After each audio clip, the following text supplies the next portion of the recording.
এরপর দেখো বিধিলিঙ্গ।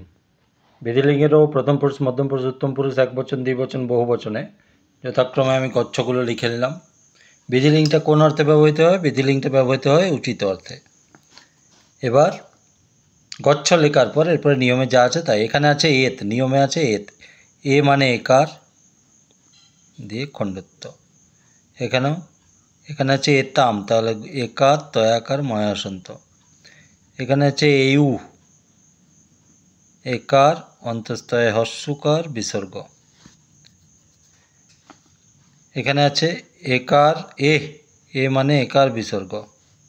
এখানে আছে এতম, এ পর একার ত ময়াসন্ত। এখানে আছে এত, এ ত একাত্ত।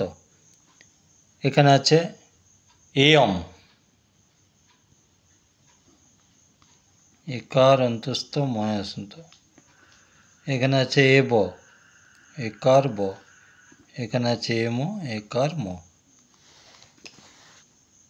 তাহলে পুরোটা গচ্ছেত, গচ্ছেতাম, গচ্ছেয়ুঃ, গচ্ছেহে, গচ্ছেতম, গচ্ছেত, গচ্ছেয়ম, গচ্ছেব, গচ্ছেম।